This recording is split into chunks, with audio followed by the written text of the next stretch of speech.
The idea is that it shifts different beliefs because of that. You're having different experiences.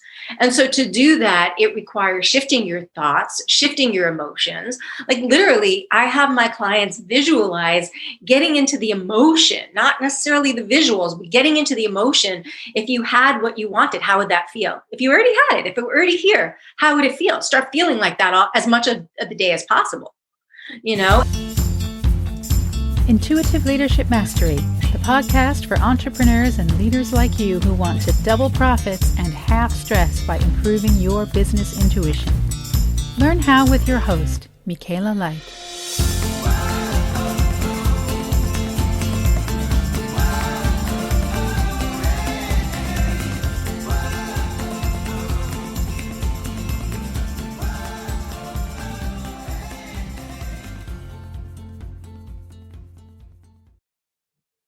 Welcome back to the show. I'm here with Alaina Schwartz, and we're going to be talking about how the masculine paradigm of success sucks for real success. So welcome, Alaina. Thank you. It's so great to be here with you. I'm honored, Michaela. Yay, me too. And for those of you who don't know her, she used to be in a previous life an attorney for the music industry, but she stopped using so much of that left brain attorney stuff and got into her right brain skills and intuition. And she has a very interesting life history that we'll share later. But right now, she's a business and mindset coach, and she works on improving your foundation strategies and systems. So let's talk about the masculine dominated way of being in business, because so many women and men use that, but perhaps they're not sure exactly what we're talking about. So what do you mean by the masculine way of doing business, or masculine dominated energy? Everyone has feminine and masculine energy, yin and yang, inhale and exhale, the sun and the moon. Everything is sort of feminine energy and masculine energy. And so each person, whether you're a man or a woman, however you self-identify, you have masculine and feminine energy. And what's interesting about that is that, in the patriarchal society, masculine energy has very much dominated, and it's dominated how people do business. And so what that looks like for me also, when you look at the masculine and feminine, it's like hustle and flow. So hustle is do, push, action-oriented, single-minded focus, always moving forward. And what tends to happen for both men and women, but particularly for women, is it tends to lead to burnout, exhaustion, overwhelm, health issues, relationship issues. So maybe you are crushing it in your business, but you're like the rest of your life has completely imploded. Or maybe you're even struggling to get where you want in your business. You're struggling to scale your business or grow your business, two different things, but you're struggling to either grow your business or scale your business to the next level because you're in constant state of doing, and you can't possibly work anymore to grow your business anymore. And so flow is actually, it is moving into that state of intuition. It is moving into those more feminine qualities of wisdom and feelings. And, like if we're too far in the feminine, it's like being like total hippie and not really wanting to accomplish everything. But if you're too far in the masculine, again, you are in that burnout and overwhelm and exhaustion. So there's a huge balance, and it's learning how to balance those two energies so that the masculine can actually support. The masculine is the structure. And so we do need structure in business, but the feminine energy is the flow. And if we moved more into flow, then we'd create what we wanted with ease. Does that make sense? It does make sense. I muted myself so I wasn't making noises. I was having some late breakfast. So I think that makes sense, but maybe it would help to understand what's you're talking about how masculine dominated energy stops the flow. What exactly? Tell us a bit more about what you mean by flow, because I don't think you just mean be a hippie. No, I don't. No, not by any means. So if there's anybody who in your audience who's ever done any sport or maybe played an instrument, and you get to a certain point where you're almost not even in your body, you're just like in the zone, right? That's what they call in sports being in the zone, where you feel like, I mean, I'm sure people, I don't know anybody who hasn't experienced waking up. Maybe they've experienced it a lot, maybe not so much, but waking up and having everything just seem to move in the direction you want. Everything just seems like it works, like everything you need to tap into just seems like it's there and you're moving. Like that's flow state. And so but the thing about that's really interesting is you can cultivate that. It's like a muscle. You can actually grow that, just like you can grow intuition. So it's the same thing. And the more that you're in flow, the more you actually tap into that inner wisdom, that inner intuition. For me, it comes as an inner voice that allows you to align more fully with your higher self. So that what you're doing is always in your highest good. So it's not your ego mind that's driving your results, right? It's not the ego that's saying, oh my God, if you just have one more accomplishment, then you'll finally be worthy. Or I'm not really, I feel like a fraud. I have imposter syndrome. I don't feel, people are going to find me out. And so therefore I have to cover it up and do it this way so I'm not found out. Like those things actually take you out of flow because they move you into the ego. And so ego is an energetic alignment with who you really are. That sounds a lot less stressful. It's so much less stressful. Yeah. So much less stressful. Yeah. Now, you mentioned relationship and health issues. I think also at the bottom of this is a spiritual lack that's apparent to me in a lot of our society, that people lack spiritual meaning in their work. They don't get a lot of joy out of their business. Does that relate to this in any way? Or? That's a really beautiful question because I think it's at the heart of it. I think it's really at the heart of it. So out of everything really comes from self-love. And so the more that we are truly loving and valuing ourselves and appreciating our own greatness and who we really are here, then the more we're able to tap into that intuitive nature of ourselves and move in flow. And the other part about that, so there's two parts of what you said. The other piece about that is that living on purpose. So when we're aligned with our purpose, we each came here to fulfill a purpose in this world. And when we're aligned with that purpose, when we're moving in fulfillment of that purpose, there's a deep sense of satisfaction and fulfillment. And what I've experienced, I mean, I had it, being a lawyer in the music industry for 18 years, like it was totally my parents' agenda. It was never mine. And creating the level of success of being the executive vice president of the largest independent music company in the world and going like, what the heck am I doing? Like, I'm never more miserable. Like, there has to be more. There has to be more to this. And then literally walking away from that in search of what's more. And when I aligned, there was this like deep discontent that I had. And when I finally aligned with my purpose, there was a settling in of just a satisfaction and a fulfillment that I experience every day based on what it is I do. And my clients experience the same thing. When they're really aligned with their purpose, it does help you move in flow. It does help you get, I'll call them downloads of next right action to take, or whether this is the right path or how to guide you onto the right path. And it is so much easier and less stressful. That is fabulous. So were you a bit like that character in the movie Bohemian Rhapsody who was the attorney for the band Queen? Is that?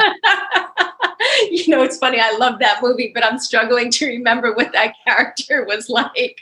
Well, his name was Jim Beach, but the lead character in Queen, whose name eludes me right now, who's really famous, he dubbed him Miami Beach. So, Miami Beach, that's hilarious. Yes. Mercury? Yeah. But he seemed to be, as attorneys go, he seemed to be quite a fun-loving kind of guy. I was like that. I was an exceptional attorney in that I wasn't your usual attorney. I was never really cut for corporate. And trying to do the corporate path definitely went against pretty much every fiber of my being. Really? Yeah. It's really, and I was really good at it too. I was really good at closing deals that were very hard for other people to close because I understand the nuance of relationships. And so that was like everything that we do really is a relationship based, regardless of what you do, it really is all based on relationships. Even whether you have success is based on your relationship with money and how you have your relationship with money. So in all of that, it's all about relational experiences. And I'm really good at relationships and communication. So for me, negotiating, which is what I did, came relatively easy for me, and I was really successful at it, but I didn't like the other corporate aspects, like billable hours, for example. I hated them. So those kinds of things didn't really work for what I was doing. Well, it sounds really interesting that you're seeing relationship as key to success, relationships with others, relationship with self. Yes. Relationship to money. Tell me a bit about those different things and how they make for success. Yeah. So going back to what we were just talking about a second ago, your relationship to yourself, like how do you love yourself? How do you talk to yourself? One of the things that I have my clients do is treat themselves like they would their best friend. If you mess up, if you make a mistake, do you beat your best friend? If your best friend were to mess up and make a mistake, would you beat them up for it, or would you have compassion for them on what they were experiencing? Yet when it happens to us, like we have this, like, I call it the itty bitty shitty committee on our shoulder who is like telling us all kinds of things about ourselves that aren't really true. And as a result of that, it becomes this self-fulfilling prophecy, this spiral downward of the things you say about yourself, then you experience more of in your life, because that is how the universal principles work. That's how quantum physics, works, and how neuroscience works. And so as a result of that, our relationship with ourselves should be the primary relationship. And truth be told, we actually have everything that we need fully inside of us. We just keep looking outside for it. And when we create the success, when we create the freedom, when we create that inner love, then everything we want it's inevitable that it shows up in our reality, because we are being it. And the universe essentially is a mirror for who we're being. It doesn't give us what we want, it gives us who we are. So as a result of being the person that you would be if you had everything that you really wanted, if you experienced the emotions of that before it showed up in your 3D reality, it would be inevitable that it would show up in your 3D reality. So that's relationship with self. Now, if you're truly loving to yourself, then you're loving to others and the planet. Like, that's what you want to do. To put self first, and capital S self, not like ego self first, but capital S, your higher self, to put that part of you first and foremost. It's like you get on a plane and they tell you to put your oxygen mask on first before putting anybody else's on. So that when you're taking true care and love of yourself, that you end up having better relationships. And that includes the relationship with money, because everything is energy. We are actually 0.00001% matter. The rest of us is all energy. And everything we experience is energy. And the only thing that differentiates me from you, from the mic that I'm talking to, or my laptop that this is recording on, is the frequency with which it all vibrates. And so as we raise our frequency, then we're able to tap into much like the unlimited realm, and then it allows, they call money currency for a reason, because it is an energetic current. And when we clear up our relationship with money, then it allows it to flow easily and effortlessly and continuously in our lives. Wow, that made me think of several things there. So it's very interesting. Now, you mentioned earlier in that when you're wanting to achieve a goal, it's not so important what you want, which is what we think of, right, as setting goals, right? You write it down, maybe you even do a vision board or whatever, where you tell people. But you're saying that's not the most important thing. It's who you are that's the most important. Can you tell us a bit more about that? Because I think a lot of people in business, when they think of achieving goals, they think of the first set of things, right? You write down the goal, you tell your staff what the goal is, but you're saying that's not enough. Oh, and actually, if you only did that, you wouldn't achieve it, or it would take so long for you to achieve it. Because you're not in energetic alignment. So the goal that you have has an energetic frequency. Let's say, for example, I'm just going to use real money examples because it's so clear. Let's say, for example, that you're earning $100,000 a year, but you want to be earning $100,000 a month. So how does the person who's earning $100,000 a month act? What's their level of vibration? Like, how are they showing up in the world? How do they make decisions? How do they think about things? You know, what kinds of clothing might they wear? You know, do they show up with a certain level of ease? Do they know, like for example, I said this to one of my clients the other day, some of the problems that they're having, if they looked at them a year from now, they would have been insurmountable a year from now, the problems that they had a year before. If they were looking at the problems they had a year before, at that moment, they may have felt insurmountable. But now that they're a year further out and they've made significantly more money, those problems are like blips on the map. You see them so completely differently. You don't look at them the same way. And it's the same thing even with our own problems. A person who's earning $100,000 a month would know how to solve all your problems. It wouldn't be an issue. They'd know they're all solvable, you know, and that's the thing. So when we become that person, when we embody that person now, when we start acting and being, not just acting, but being that person now and starting to feel the things that that person would feel, making the kinds of decisions that person would make now you're aligning to the vision. Now you're becoming that person. And now who you are, then you can create what you want because you are being that person. Does that make sense? Definitely makes sense. So how does one do that? You know, if you're shifting to be that person? Hire me first and foremost. Yes. Well, that's one way. Shift your mindset by hiring you. Yeah. So shifting your mindset is key. And there's different ways to do that. Looking at the limiting beliefs that are holding you back is only one way. And if you only focus on that, it'll take you a really long time. You have to shift your state of being. And your state of being is really made up of two things. It's really made up of your thoughts, because your thoughts broadcast, your energy out to the universe, to the universal field, the quantum field, which is where everything is created. And your emotions magnetize your own reality back to you. So it's really shifting your thoughts and your emotions and your habits, which then change your experience.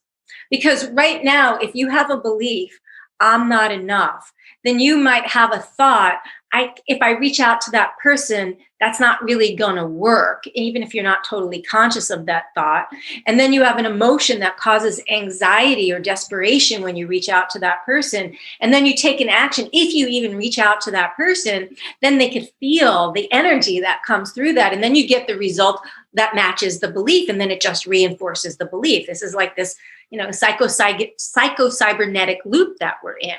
But if you shift your thought to like, oh no, I can make this work. I know if it's not this person, it's going to be the next person that comes along. And I'm not attached to whether it works out with this person, but I know I can offer value. Then the the emotions that you have is, a feeling of confidence and of belief. And then when you take the action and connect with that person, they can feel that. They can feel that you're not attached, that you're not like, there's not this desperation that comes along with that the energy feels really clear and clean and good. And then If that person doesn't work out, then maybe the next person that comes along will be the right person. But the idea is that it shifts different beliefs. Because of that, you're having different experiences. And so to do that, it requires shifting your thoughts, shifting your emotions. Like literally, I have my clients visualize getting into the emotion, not necessarily the visuals, but getting into the emotion. If you had what you wanted, how would that feel? If you already had it, if it were already here, how would it feel? Start feeling like that as much of the day as possible, and then like, what are you doing in your habits? Your body is literally addicted to your habits. Your habits cause your body stress. And those, the stress causes release of hormones of stress, like cortisol, norepinephrine, adrenaline, and they're addictive to the body. So your body wants you to keep repeating those same patterns over and over again. Like a drug addict, it can keep getting a hit. And so what you have to do is you have to shift up your habits. So if the first thing, what's the first thing, Michaela, that most people do when they wake up in the morning? Check their phone. Oh my goodness, check the phone. No, bad idea. Bad idea. Because then it takes you into this loop of probably social media or email. Usually the two places that people go are social media or email. And either one of those take you in a downward spiral that have you repeating your yesterday again. So now you're projecting your predictable past onto your future. And so what you have to do is change up your habits. So you're doing something different. So your body's going, what? Like if you don't exercise, start exercising. And your ego mind's going to say, oh, wait, you could start tomorrow. You don't need to start today. Why do it today? And the point is to move past those inner voices that want to keep you in the familiar. Because the ego, the number one survival instinct of humans is not actually, the number one instinct of humans is not actually for survival. It's for the familiar. And that's because when we left the cave, we had to know if we were going to get eaten or not. And we looked for what was familiar, what was wrong with this picture. And so your brain has kept a database of every experience that you have ever had. And when you go into the unknown, when you go into uncertainty, it goes, well, let me check the database and see how I've done, how I've survived that, how that's worked for me in the past. And since you haven't done it before, and there's nothing in the database to say what's going on, then what happens is your body goes into fight or flight and it doesn't know what to do.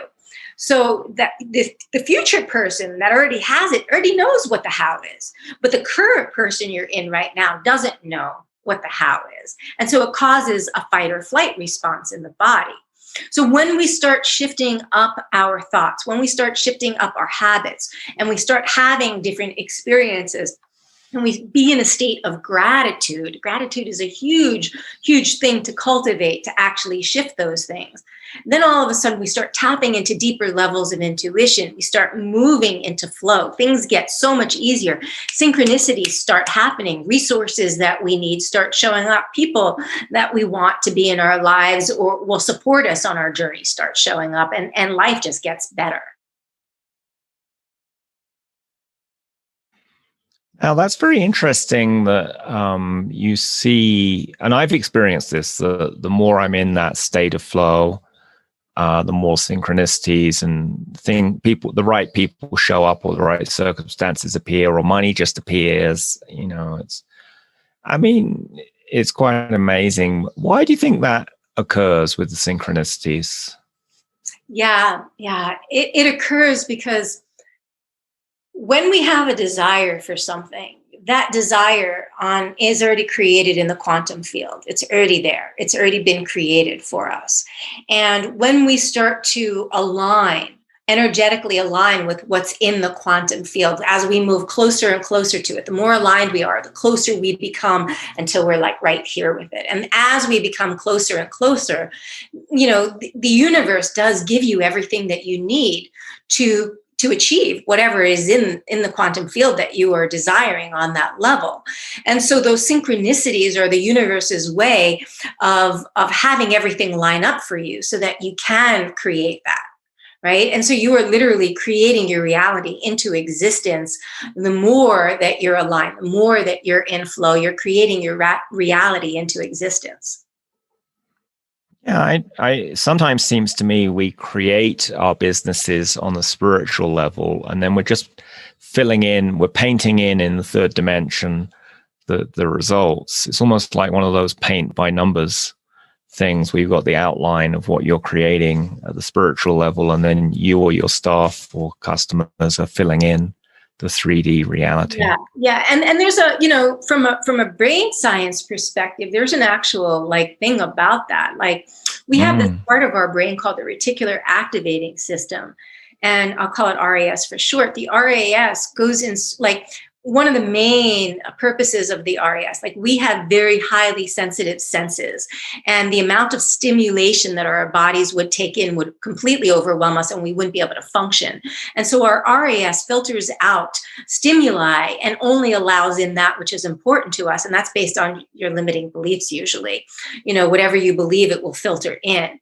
And so it's why if you've ever gotten a new car, you start seeing that car everywhere else on the road all of a sudden. It's not like all of a sudden people went out and bought the car, but your brain is now focused on it in a way that it wasn't before. And so you're seeing it. So for oftentimes these opportunities, these things are right here now, or you're bringing them in, but you can't see them because it's like you've got these blinders on. And so as you start to shift the wiring in your brain and you send your RAS in search of a different thing to search for, different beliefs, different thoughts, it fills in the grid. It will show you the pieces that will fill in the grid to fill in that paint by number, that spiritual, what you've created in the spiritual realm. It will then fill it in the physical realm, in the realm of form. And so part of it is that the opportunities, the creativity, the inspiration is all right here. But because we have these blinders on, we can't see it. And so when we remove those blinders, we see it all here. And that appears as synchronicities and the right situation and money appearing. A lot of it was all there in the first place, but we couldn't see it because we were at a different state of mind, a different state of being. That's a fascinating way to look at synchronicities. And I think that certainly explains some of that, when things just appear, that they were there the whole time and we didn't see them. The other alternative is we did see them, but we didn't engage in a way that would bring them to us. And there's a famous experiment, I forget who did it, but basically they paid people to be in a psychological experiment, and they had them come into a cafe to answer questions. But that wasn't what the real experiment was. They taped a dollar bill to the doorway of the room they were coming into to see who would pick up the dollar bill. And then afterwards, they asked them, hey, did you see the dollar bill? Some people didn't even see the money on the floor as they came in. Other people did see it, but they're like, oh, that's not mine. Oh, I can't pick it up. Oh, it's evil to pick up money. Might be dirty. They had all kinds of things that stop them. And I think the same happens in business, that opportunities sometimes appear and people notice them, but they talk themselves out of following it up. I think that's right on. Michaela, because it goes back to those limiting beliefs that are filtering in those messages of that's not going to work, or there's something wrong with that, or whatever, that keeps you from capitalizing on the opportunity, right? That's seizing the opportunity. And so I do feel like that is a big piece of it, is that they don't either see them, or they are there, but they don't feel like they're for them. Yeah, and you might say that not even seeing something is like a deeper level subconscious, quotes, limiting belief, For that sure. you don't even see the opportunity. I mean, that's so deep.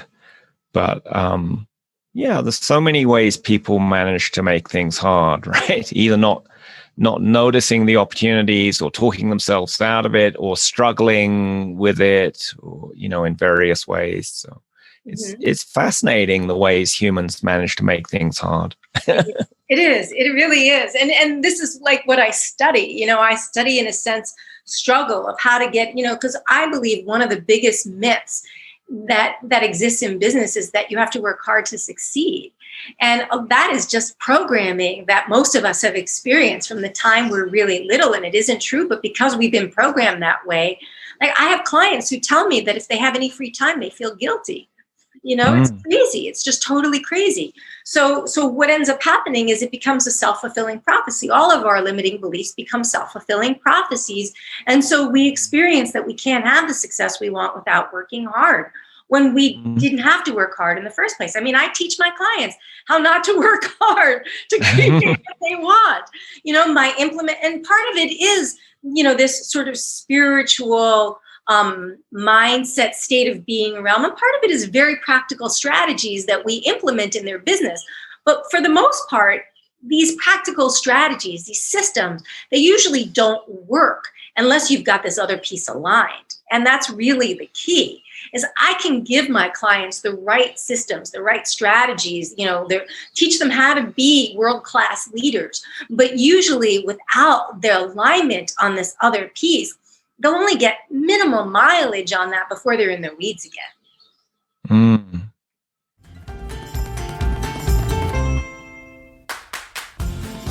You're listening to the Intuitive Leadership Mastery Podcast.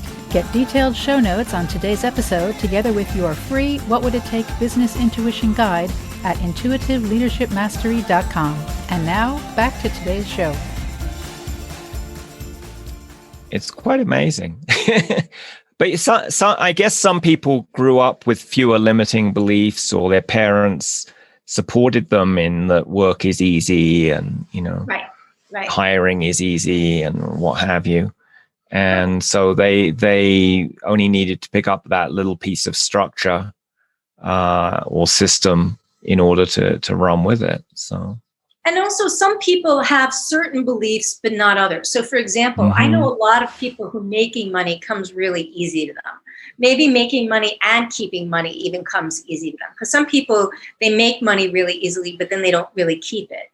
So for some people, that's not their issue. Their issue isn't making money and keeping money. They believe they can make money and keep it, but their self-worth is so attached to it that they're miserable inside. They have no sense of satisfaction and fulfillment. They're always trying to do more to prove themselves to themselves, and maybe even to a parent or something like that. I had one client, Michaela. She was a total go-getter. All my clients are go-getters. And she was, it's true, I love working with high achievers because I am one. And she, both her parents had died the year before within 6 months of each other. And she had a mid-six-figure business and her business totally tanked. And most people would look at that and say, okay, that's understandable. Both your parents died last year. It makes sense. But when I dug deeper, what I really discovered is that her entire why, which was to prove herself to her parents, had disappeared when they died. And she was floundering because the whole reason she created a successful business no longer existed. And we had to realign her to her true why. Why was she really doing the work in the world that she was? And within 2 months, she worked with corporate clients. And she was, when I started working with her, she was working with like individuals at $1,000 a month rather than, mid 5-figure or high 5-figure corporate clients. And within 2 months of us dialing in her why, and getting, some of the other pieces shifted, she signed in 3 mid 5-figure corporate clients. So it's amazing how, so many people, even if they have certain pieces dialed in, they don't have those other pieces dialed in. And so because it isn't coming from the inside, it's coming from chasing something from the outside to make me feel better about myself, rather than me feeling great about myself so that everything I want shows up in my life.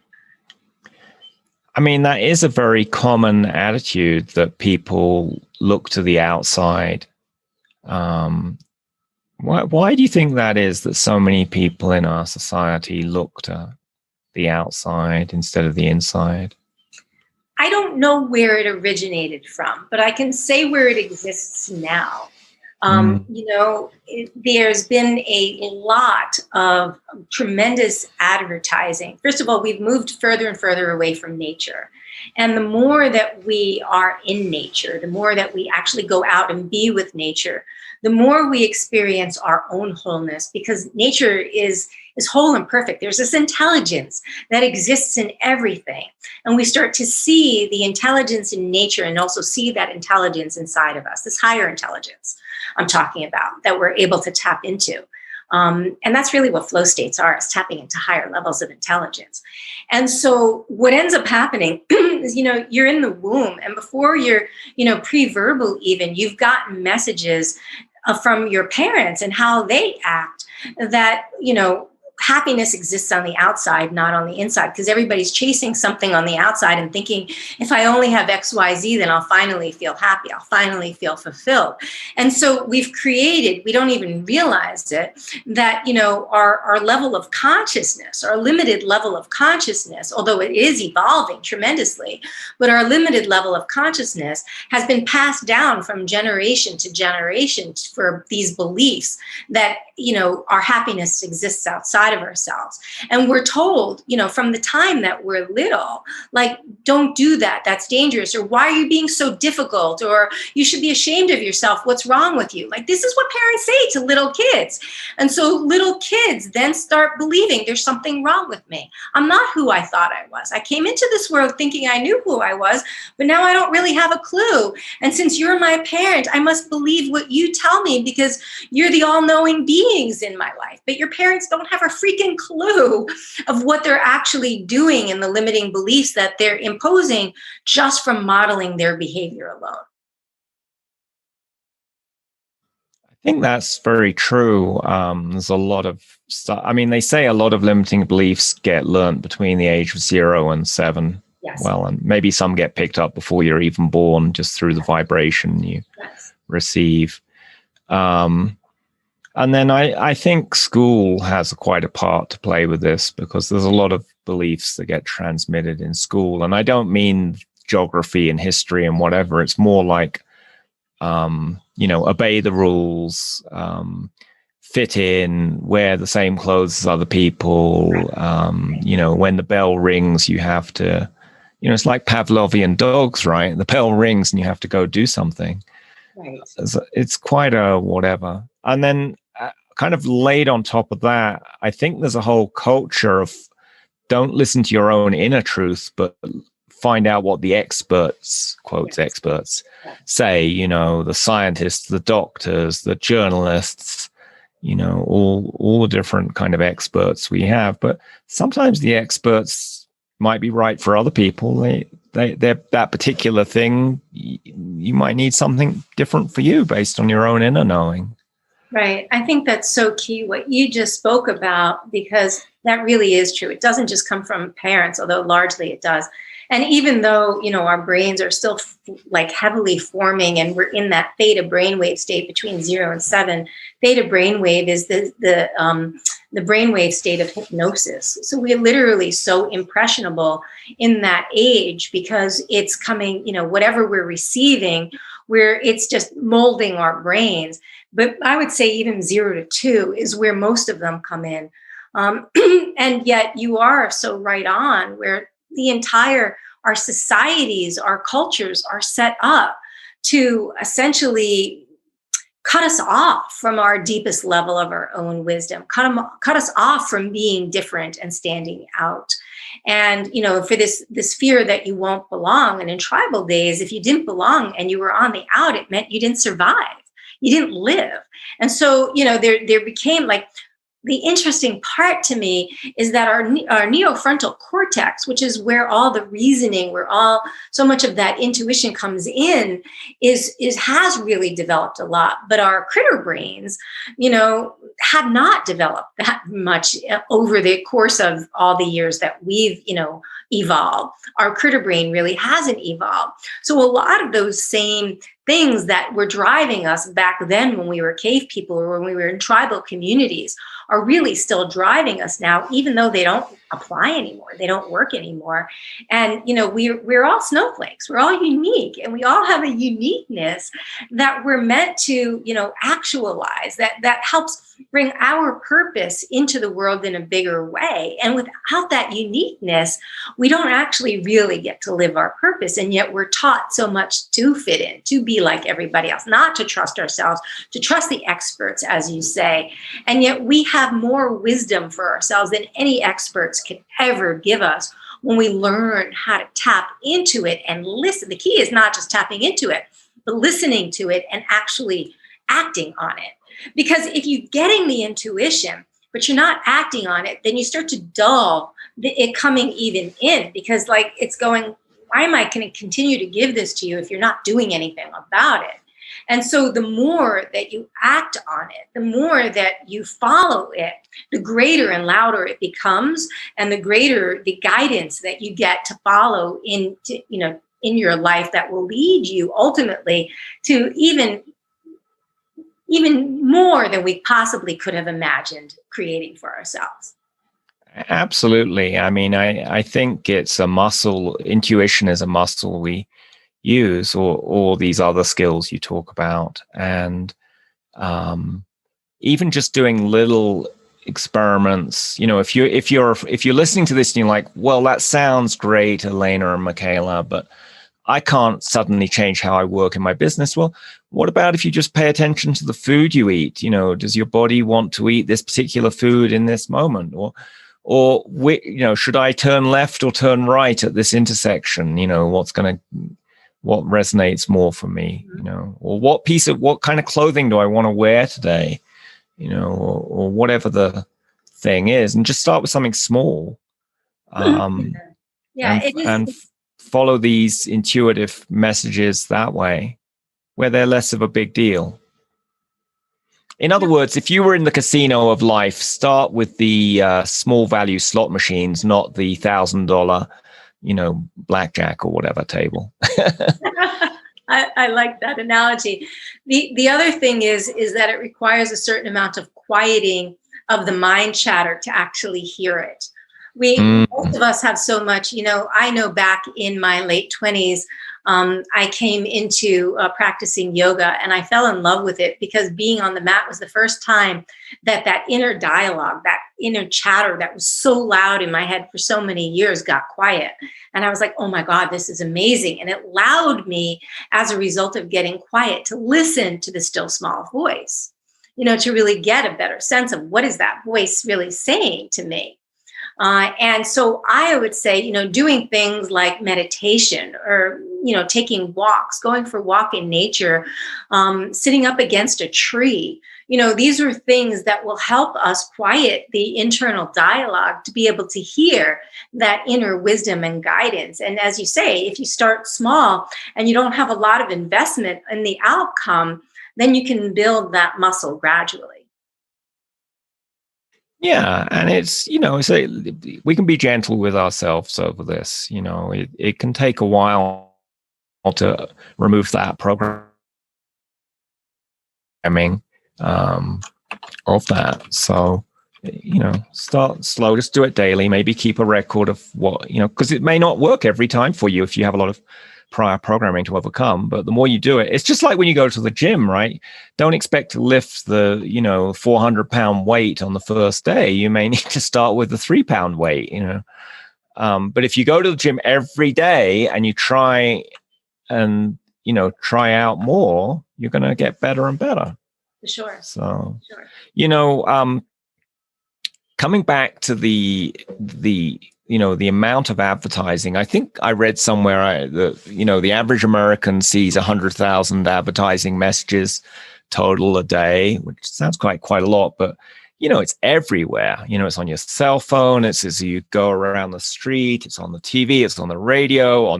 You go to a website, and there are all these ads splayed around. It's quite incredible. Anyway, it reminded me of a movie from the 80s. I don't know if you ever saw this movie. It's called They Live. And he gets these magical sunglasses that let him see what the ads are really saying. And he looks at this ad and, it's advertising whatever, beer or something. And then he puts the sunglasses on and it says, obey, or conform, And it was quite an entertaining. I'll put the scene in the show notes, but it's quite an entertaining. I don't know if the whole premise of the whole movie is true, but I think it's definitely true that advertising does a lot of subliminal manipulation. And I know from people who work in media and advertising that they're very clever at this, right? They study how to manipulate people. Yeah, they study the psychology of the manipulation of it, which is crazy. I mean, like Facebook hired, over 400 MIT grads just to get you addicted to the app. They know what they're doing. They really know what they're doing. And, what they do, and how they color things, like that little notification thing is in red because when it was in blue, it didn't work as well. Right.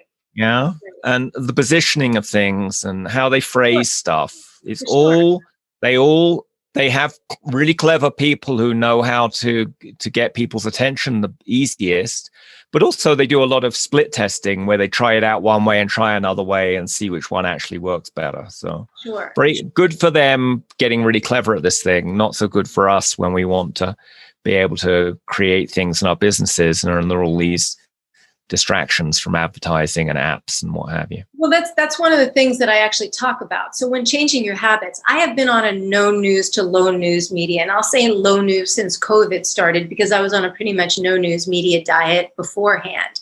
And, look, CNN really stands for constantly negative news, and actually all the networks do, right? All the networks do. And so the point is that they make money on fear. They make money on you watching them more. And so the more fear that they can drum up, the more that they can make you feel uncomfortable, the more money they make. And ultimately, when you think about being discerning about what you feed your body, what kind of food you put in your body, you also have to be discerning about what kind of media or other things you're ingesting in your head, because it's the same thing. It's like when you're trying to rewire your programming and become, they say that wealthy people focus on education, not entertainment. And the idea is most of the masses want to focus on being completely entertained, and they don't want to focus on up-leveling their skills in the same way or something like that. So what you're feeding your mind is helping create the person that you're being. It's helping you create your vibrational frequency. So if you want to raise the level of frequency to the person that you would be if you already had that, then you have to be far more discerning about what you feed your mind. That's a fascinating thought, because I think, although not all of us eat food that is healthy all the time, I think we are a bit conscious that, hey, this food is, healthy, or this food is less healthy. But applying that to, what movies or news or books or, other things we consume, or even just the environment of our office, is it focused and beautiful, or is it distracting and full of clutter? It sounds such a small thing, but it does affect. It does affect a lot. How good we are at reaching our goals. And then I would also add into that conscious choice of the people we hang out with, who are our friends, how much time do we spend with family members who are not, positive. And, who do we hire to work in our business, and how are they, and who do we let be customers, right? Are we consciously choosing our customers and vendors? Because not everyone is qualified to be a customer of our businesses. Yes. And not everyone is qualified to be a vendor. And I know when I started out, I didn't pick customers, as well as I do now. Yeah. And the same with vendors or staff, I think that's so important, Michaela. I call it the 3-minute, the 3-hour, and the 3-day people.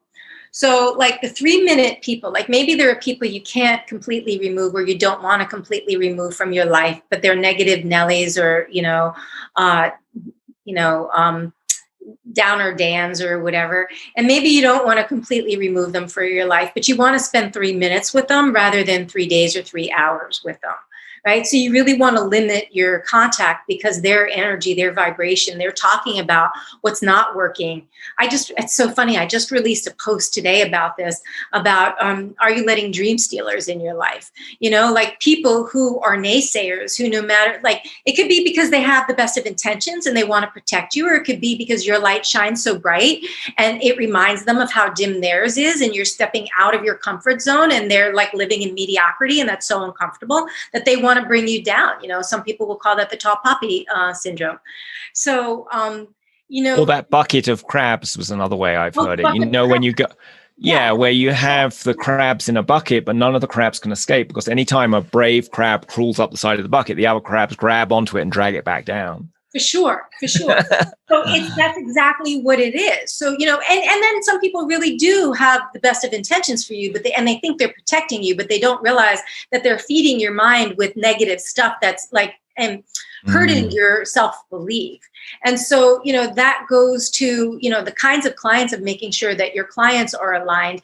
And if the people that are in your life, the people who you, when you feel good with, that you feel more empowered with, that you feel more confident with, make those 3-day people, hang out with them as much as possible.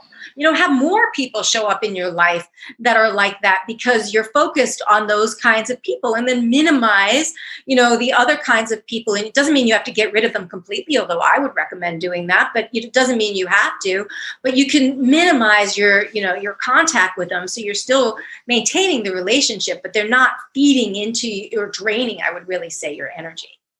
Well, that's such a deep topic, and I could talk for hours about it, because it's like a whole energy vampire type thing that goes on with some people, where they suck your energy. And energetically, literally, they are cording into your energy, and they've got a little pipeline where they're sucking your life force out of you. It's quite amazing. But on a practical level, yeah, just either not spending time, or the other thing I would say is it's the quality of in engagement. Because I find with someone who's like you're describing, they're a dream stealer.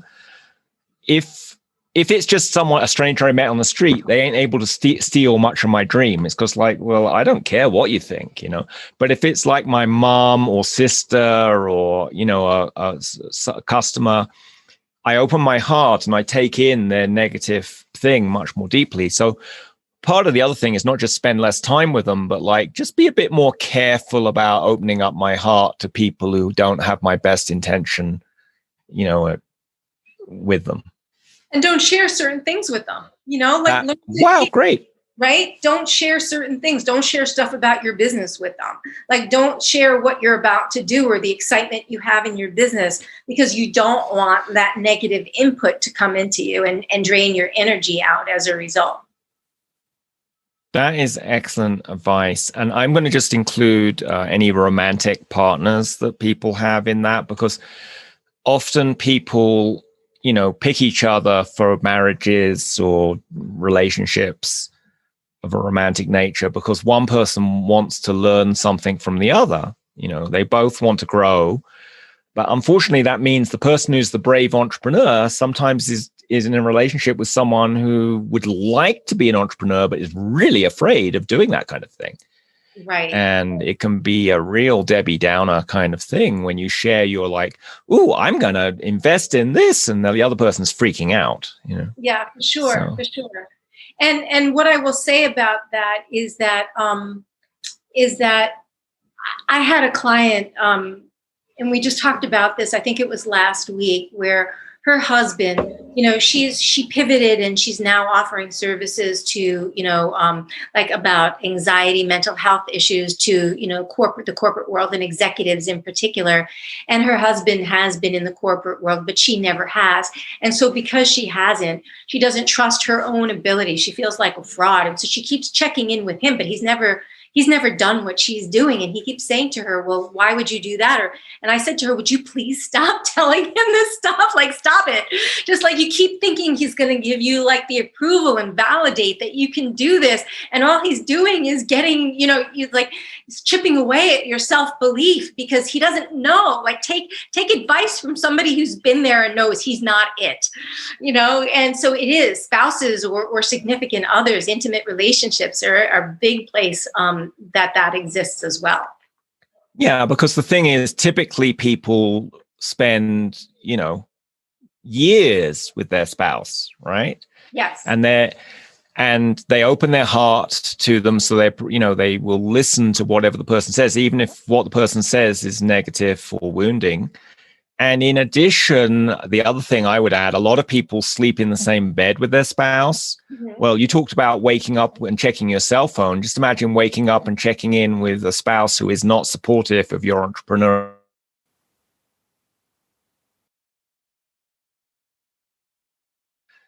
idea.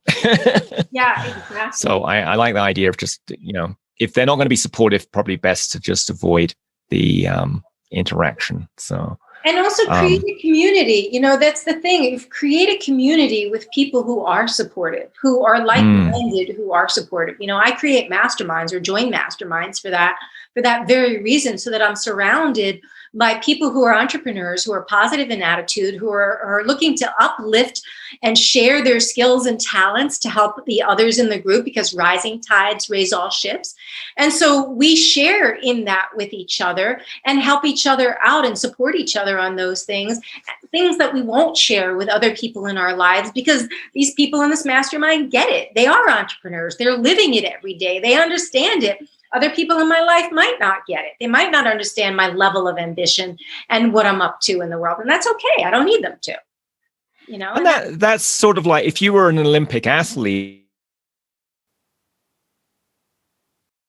wouldn't talk to someone who isn't into that sport at all about what your dream is for running a 4-minute mile, because they'd be like, I can't even jog in half an hour a mile, and it's like, well, that's not really helpful, dear. So having a mastermind of other people who have similar goals and similar, whatever mindsets is very helpful. I think that's a great point. Now, I know that you've also gone a lot into the science of mindset and the brain. Yes. And we talked about before this call about Dr. Joe Dispenza. Maybe you could just briefly mention him and why that might be of interest to people listening. Yeah, I'm a huge fan of Dr. Joe Dispenza, because he talks about everything that I'm talking about right now and does it from a completely scientific perspective, which is really great for a lot of people. A lot of people, I'm sure that a lot of your audience is kind of woo. But a lot of my audience is mixed. So some of my audience is very woo. And some of them have been, very logical and analytical and are just moving towards, the more spiritual side of it. So being able to explain exactly what we're talking about from a scientific perspective is amazing. And the other thing that Dr. Joe is great at is providing meditations that help you access the quantum field, so that you're living in that state more frequently in your life, so that you're tapping into that, which is really helpful. So, there is a bunch of great teachers who have a variety of different ways that they help people achieve that same thing, and different things work for different people. So some people I've turned Dr. Joe on don't resonate with him at all, and that's okay. Not everybody's for everybody. But he does have some amazing books and resources that help people tap into, the quantum field on a more consistent basis. Yeah, and he's got some great meditations too. So, but there are many guides and teachers out there. So if he doesn't resonate, find someone else who does. Or do your own investigation yourself. Sure. Don't have to have a guru or teacher at all. You can, sure. We're all infinite beings living in human bodies. So yeah, and that's the other thing. Like the thing that's really amazing is that, when we're in stress, our brains become incoherent. Like the compartments of our brains stop talking to each other, and it's, instead of being a community, they're compartmentalized. And the more that our brains become coherent by moving into our parasympathetic nervous system, the more that we end up tapping into whole brain intelligence. And so when our brains are coherent, then our bodies are coherent, then we are able, to tap into those higher levels of intelligence. Our brains literally become like an antenna and can tap into like infinite intelligence. Infinite intelligence, because there is no past, present, and future, already knows, what's in the future, knows what's in your highest good, knows what you're doing now, not only to get the result that you say you want, but how to do it in a way that's sustainable and really works for your highest good. So being able to create that brain coherence, that whole brain intelligence, allows us to tap into infinite universal intelligence, which, allows us to probably access the intelligence of people like, Joe Dispenza, or even people like Einstein. Absolutely. Yeah. I mean, I write about in my books about having a spiritual advisory board, and you can put Joe Dispenza or Einstein or whoever you want, or any aspect thereof. If you don't like everything Einstein did, and you only want his, genius at solving physics problems, then you can add that to your advisory board. And one of the ways to access that, I'm sure some people have used, is what would person X do? What would Einstein do with this? What would Richard Branson do with this business problem? What would Jesus do is another way people have used this. And you can pick whoever you want to ask that question. Or if you have people in a mastermind, or you have a mentor or someone else you admire, you can say, well, what would they do? Or you could ask, what would my future self do that has this, $100,000 a month income? What would she do? So many ways to access that intelligence. I love that. Yeah, the advisory board is so key. And it's funny, you can do an advisory board with, as you were saying, the people you want to call in or access their certain intelligence or certain quality or characteristics of them, as well as your higher self. But one of the other things that I do with an advisory board is also all the different parts of yourself.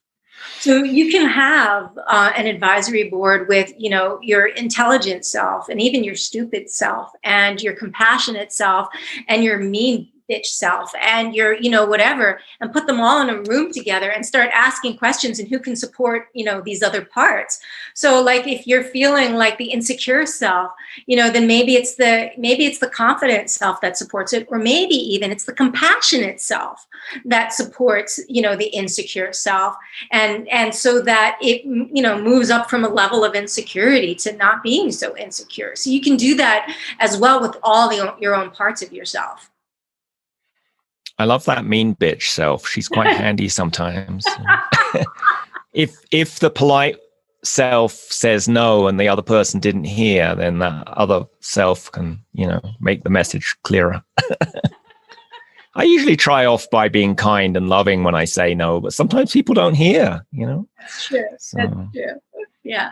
Yeah. So,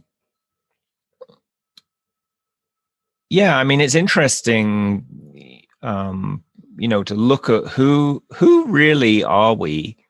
If we strip away all these limiting beliefs, all these habits that we've accumulated probably through decades, who are we really, do you think? Oh, yeah.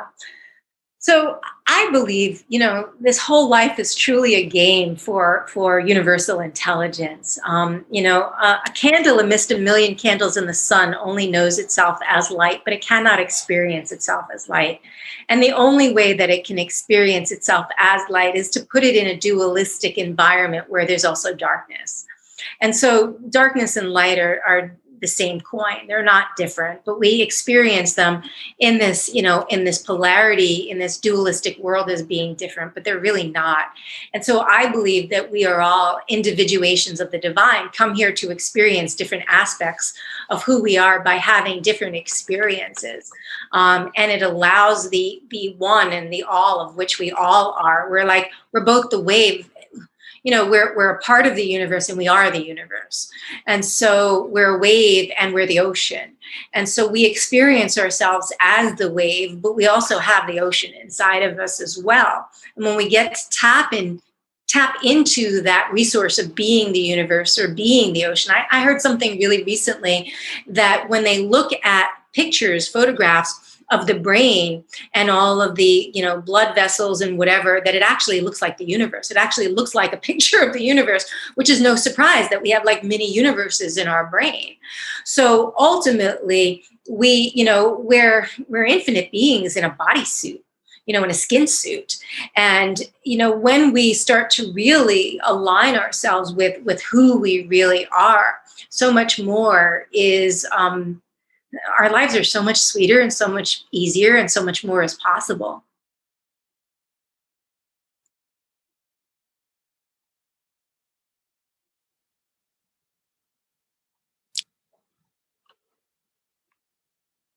Wow. That is so fascinating. So if people want to find you online, what are the best ways to do that? Yeah, thank you for asking. So they can find me through my website, which is www.alainaschwartz.com. And I'm sure that'll be in the show notes. It will. Yes. Along with all the other links you're going to mention. Yeah, some of the other links, you can actually reach out to me directly, and I will respond personally at support@alainaschwartz.com. If you want to find out, I'd love to offer your audience, the first 5 people who from your audience, free 30-minute sessions. If, you feel like you'd be an ideal client for me. My ideal clients are 6+ figure earners who are looking to scale their business and work, significantly less, tap into all of the stuff that we're talking about. But, a free 30-minute no pitch session where I'm just focused on helping you understand what's in your way, what are your next steps. And then I also hang out a ton. I'm on a lot of social media, but a ton particularly on LinkedIn. And so I put out a lot of content and the free content and a lot of podcasts. I offer a lot of value there. And so if you just search me at Alaina Schwartz on LinkedIn, you'll find tons of juicy stuff there as well. Well, fabulous. Well, thanks so much for sharing all your thoughts on how to create abundance in our business by letting go of the masculine paradigm of success and embracing both the masculine and feminine in what we do in creating our lives. Yeah, it's been my absolute pleasure and honor. Thank you, Michaela.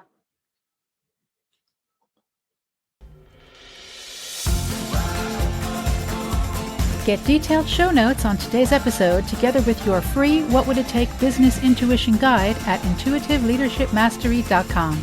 Create a fabulous and profitable day. What would it take?